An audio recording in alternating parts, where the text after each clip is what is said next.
Hi, welcome to the fifth episode of Shifting Focus, a talk with Sanjay Gupta.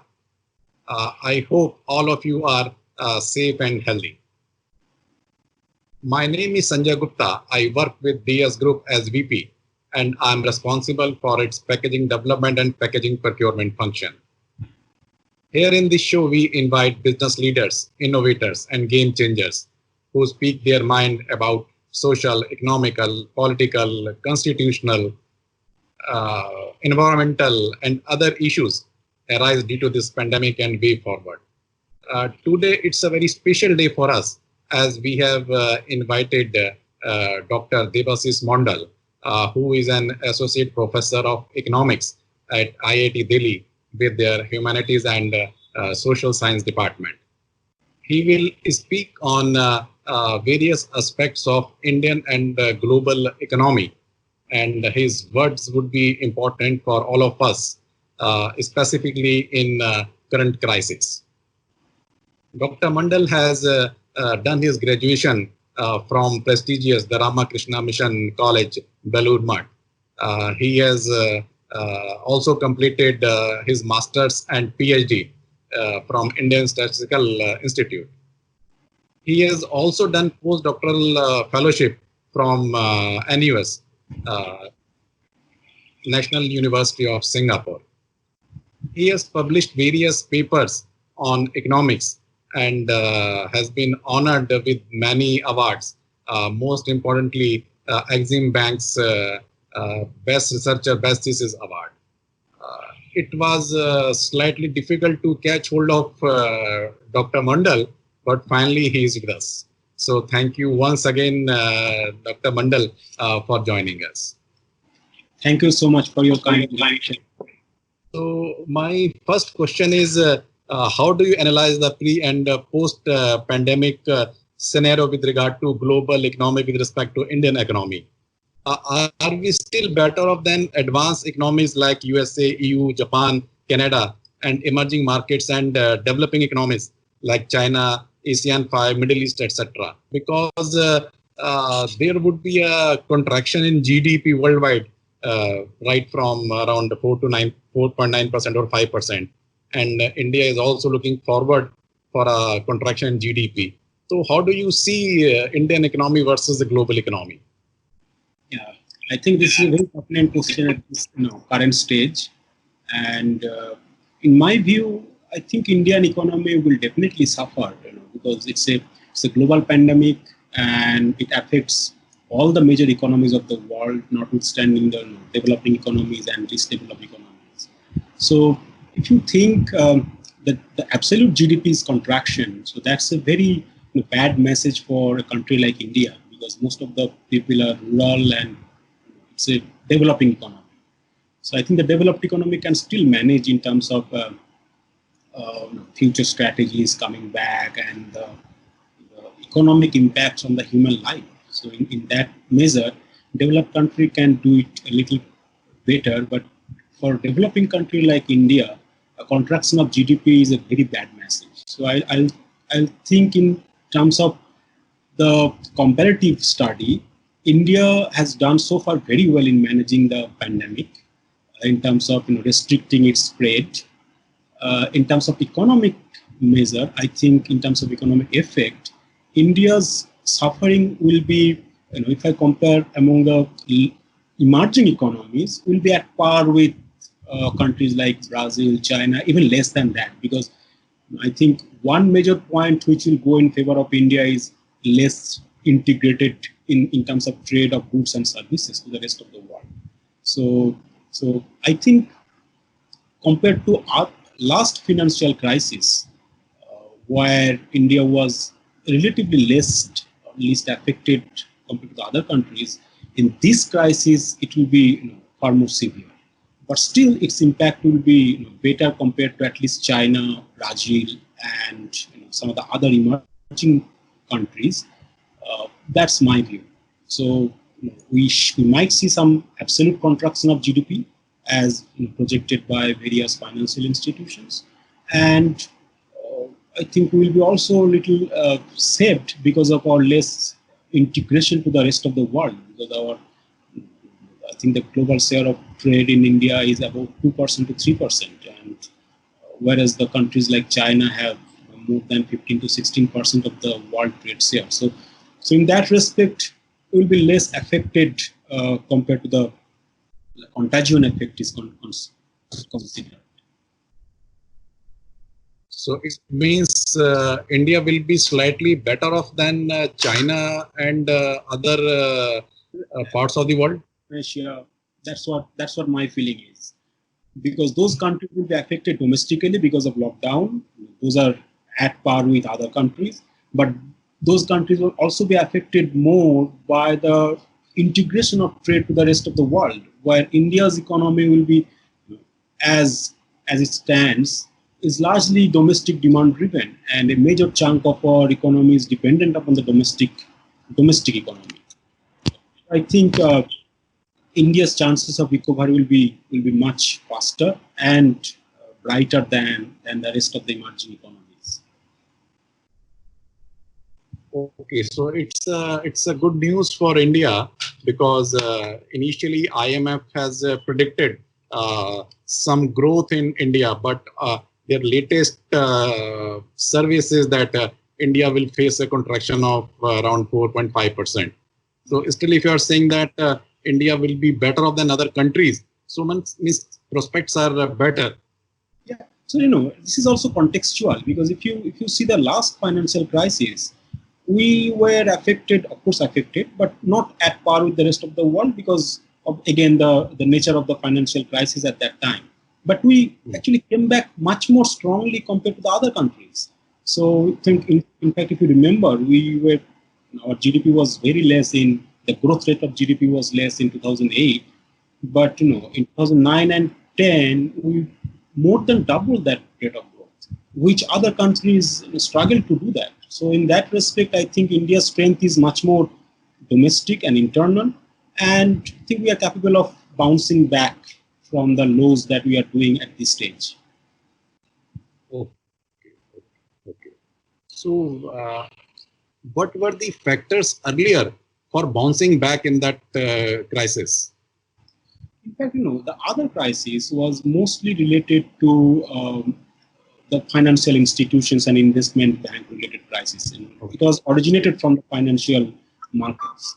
In fact, the collapse of the Lehman Brothers in 2008, that was the major effect, and then many other simultaneous effects led to the collapse of the world financial system.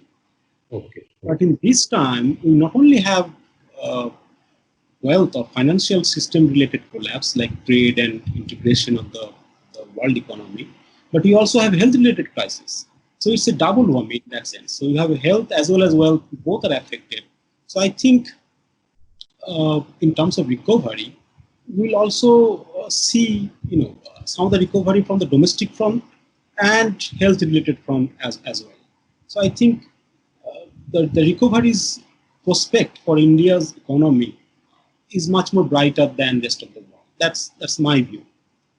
Okay, so that means the last global financial crisis, which had happened in 2007, 2008, and the current pandemic financial crisis, both are different in nature? Yes, of course.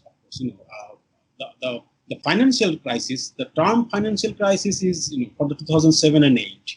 So that was mostly related to the housing bubble, and the corresponding contagion effect in the rest of the economy. So that has led to a large liquidity crisis, and then it spread to the rest of the world. But here we have the initial source of the crisis is health-related issues, pandemic, and that has relate to the lockdown, and hence the economy is getting affected. So in terms of severity and acuteness, I think this is much more than the rest, and in terms of nature of the crisis is also different, because I think both the labor and capital is very much suffered in this crisis. In the earlier crisis, the labor, the lockdown part was not there. So the labor, the mandates lost was much more less compared to, of course, related to unemployment, some mandates will be lost. But this crisis, we have by force, the mandates are lost. So a part of the labor is lost. and hence who will operate those capital? Labor and capital are mostly assumed to be complementary in nature. So if you have lost labors, we have lost capital, and it's a double whammy because then the aggregate production will suffer. So in my view, this is different in terms of the nature of the crisis, the origin of the crisis, and hence I think it will also have its own path of recovery and the way of tackling that crisis. So when we talk about the GFC or global financial crisis, it was an endogenous shock originated within the system, and the current crisis is a more exogenous shock originated outside the system. So I think treatment should also be different to control the shocks.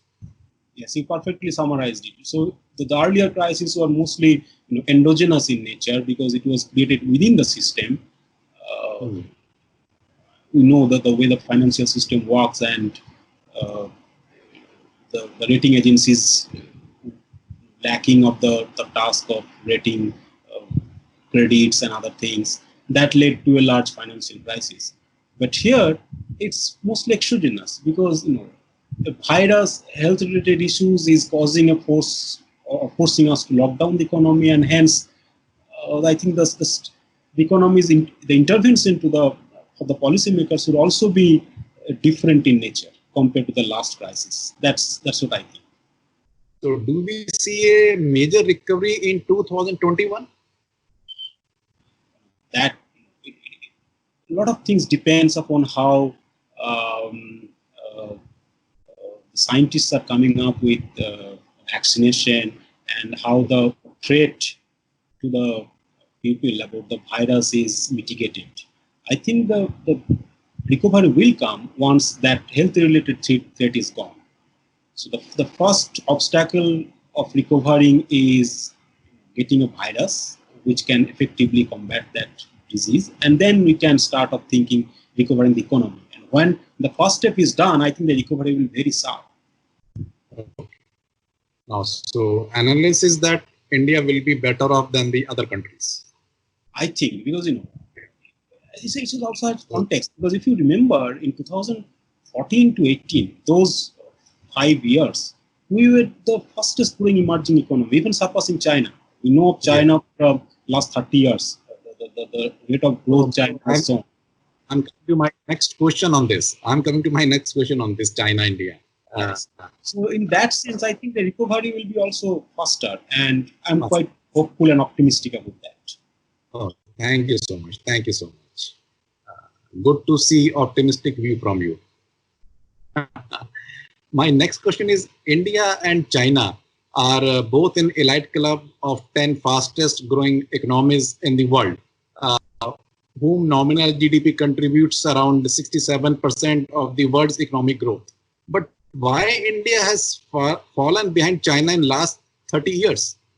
In 1990, if I'm not wrong, China and India GDP were more or less same. In next 10 years, China GDP grew around 235% and India 46%. And in next 10 years, 2000 to 2010, China grew by 403% and India 258%.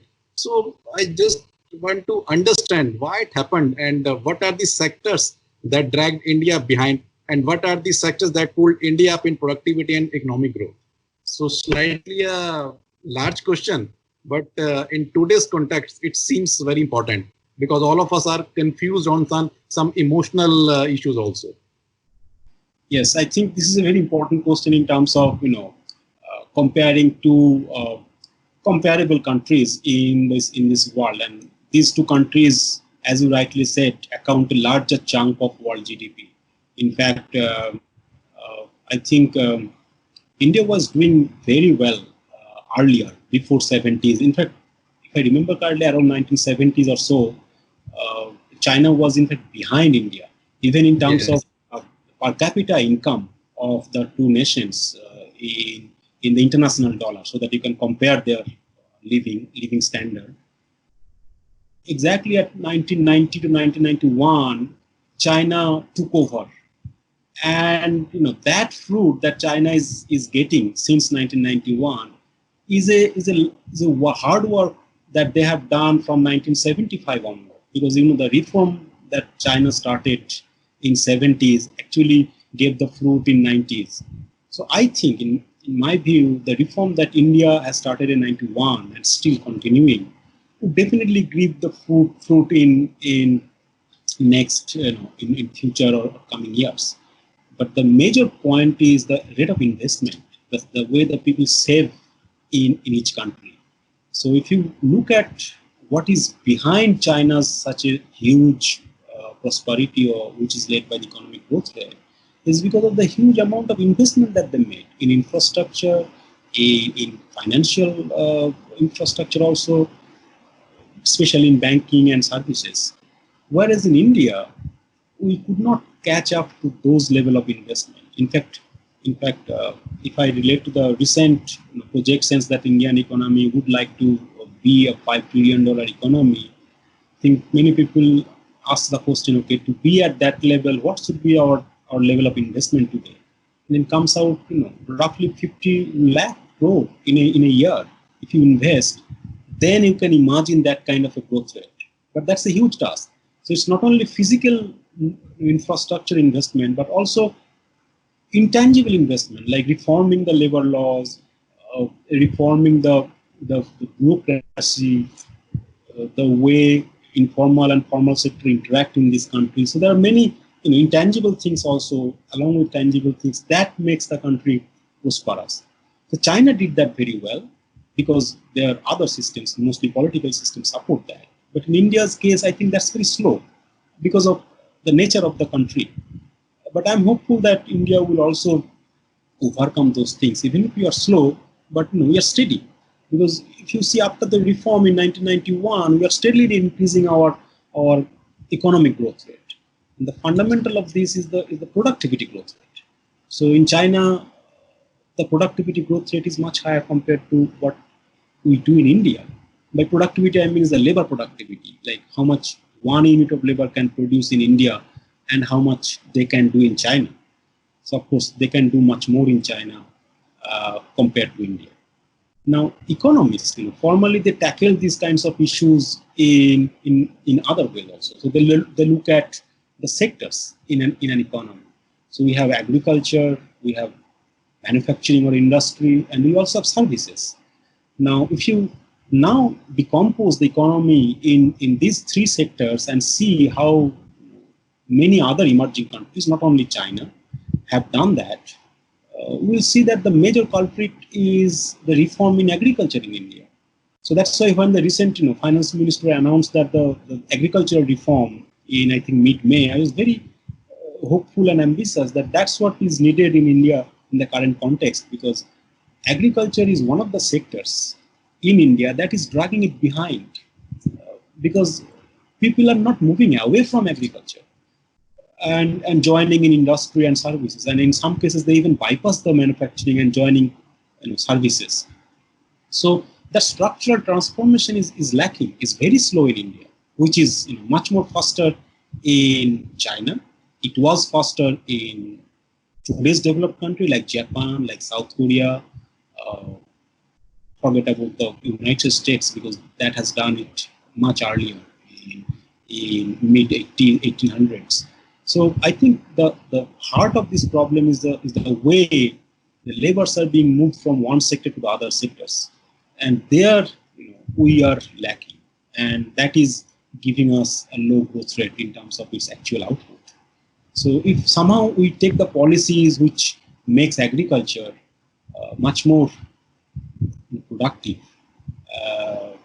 I think that itself will be a major achievement in terms of achieving India in the higher growth path. You're talking about minimum government, maximum governance. You're talking about reforms in labor, reforms in agriculture. But if we see GDP of India, so contribution from agricultural sector is very low in comparison to manufacturing and services sector. Yes. So you are right in saying that why the emphasis is in agriculture, because most of the time we neglect that, that's unproductive. But if you see today's in India's aggregate GDP, agriculture, I think in 2019, 18-19 statistics, it's still around 45% of our people are in agriculture, of our workforce. But that contributes only 15% of the GDP. So almost half of the people are working, and that contributes only 15%. Yes. And the rest of the workforce, which is around 55% of our workforce, is in manufacturing and services. But that contributes roughly 85%. Yes, now, yes. Structural transformation means that we need to reduce that amount of labor in agriculture and somehow move them toward industry and services. Okay. By that, we can be, the aggregate economy's productivity will be much higher. In fact, compared to China, they have roughly 35% workforce in agriculture. And if you compare to developed country like UK, US, I think most of them have only less than 5% people working in agriculture in today. Yes. So if you remember, if you look back to the history, maybe in 1850s, the amount of labor that US had in agriculture is compared to today in 2020 in India. So basically then we are comparing in terms of 1850s of US with respect to 2020 of India. I may be wrong in terms of exact specification of the year, but that's what we are lagging behind in terms of structural transformation to even the emerging countries comparisons. So your analysis is one line. What should we do? So we should move we should. I think the policy should be aimed at moving people away from the unproductive sectors and making the way for them to the productive sector. So one way may be labor reform, one way may be land reform also. So I think even if you look at the industries, one of the major bottlenecks that industry is facing is because the projection of the land, the future of their locations. So the reform in that respect will be very much helpful. Those are not purely injecting capital into the economy as like stimulus, but these are the things that gives the precondition for the economy to take up to the next stage. So I think the reform in labor, in land, are the two major important point in terms of catching up of the Indian economy's growth rate to at least China. I think very good insights from you. And now I'm coming to my third question. It's a little controversial. This is about the stimulus given by the government of India. If you see the analysis, they say it is around 10% of GDP. If you calculate the fiscal stimulus as well as monetary stimulus, it is around 1% or 2% of the GDP. So what is your analysis? Is fiscal stimulus given by government or a monetary stimulus, we combine both the stimulus, are these really 10%? Are these towards demand side or supply side, or it's a balanced proposition? Will it really help Indian economy to revive? What do you say? I think a lot of things are messed up and messed up also in the calculations of the aggregate amount of the stimulus.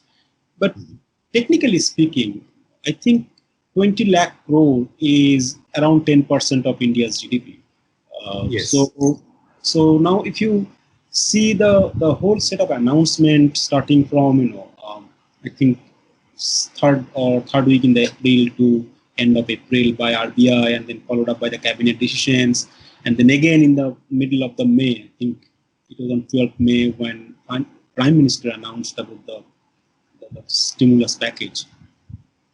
So everything is in a sequence, and when you add things up, the aggregate amount that the government is injecting may not be exactly 10%, but the form of the injections is different. So I think the net addition to the economy is less than 10%. But if you add it up to our previous announcements also, then it comes out around 20 lakhs crore, which is roughly 10% of India's GDP. So technically, this is fine. Now, the second part of your query is the impact of this on the economy. So, I think we are also pointing out in our earlier discussion that it's the exogenous shock to the economy, because so it's a supply shock because labor and capital both are affected. Now, also after 2018 onward, I think before this crisis began, India also started experiencing slowdown. So that was not contribution, but India was in a declining path in terms of growth rate, in terms of per capita consumption spending, specifically for the rural households. So I think we also had a demand shock. So we have both supply shock and demand shock, leading to a temporary equilibrium which is much lower than what was existing earlier. And hence, in terms of a remedy or a stimulus measure, we need to think in both sides, both the supply side as well as demand side, because the shock is from both sides. Now, I think, in my view, most of the stimulus measures so far announced are attacking from the supply side, or approaching the supply side of the economy to boost the productivity, to give loan moratorium, to give the credit guarantee to the MSMEs in terms of government giving guarantee to buying back those securities. RBI also has reduced repo rate in a sequence. I think now it's around 4%. So, which is in a way to inject the liquidity to the system. So overall, I think those are from the supply side, that you take loan, you invest in capital, and you prosper. But if you don't have demand, then what will be the ultimate effect? That is my question is, I think consumption is what is to be stimulated. Right. So the other way, I think there are some measures in the demand side as well. For example, giving food, allocating more fund to the Mahatma Gandhi National Rural Employment Guarantee Scheme. There is also Pradhan Mantri Rozgar Yojana, which has got major funding by giving employment to the rural people. But if I take back some of the analysis earlier on, I think many people are also thinking in terms of giving direct stimulus, demand stimulus, by injecting money in the hand of people. But also, it's not so easy. You can think of, or you can talk of these things, but to implement these things is difficult, especially in time of lockdown. So one has to come up with very innovative way to think of a demand stimulus so that we can have a much more impact of the government machineries. Oh, thank you. Good analysis of the government stimulus given in these circumstances. And my last question is, as our forex reserves have increased at all-time high to approximately $500 billion due to strong FDI, FPI inflows, and also there is a fall in global oil prices, meaning low import bill. Will this really help to combat these kind of sudden shocks? No. Though I'm not an expert in that monetary fund, but in my view, of course, it's a confidence boost.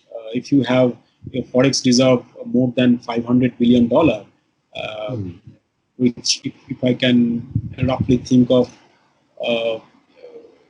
meeting the import bill for almost 2/3 of a month. So it's a very much comfortable position for the government point of view.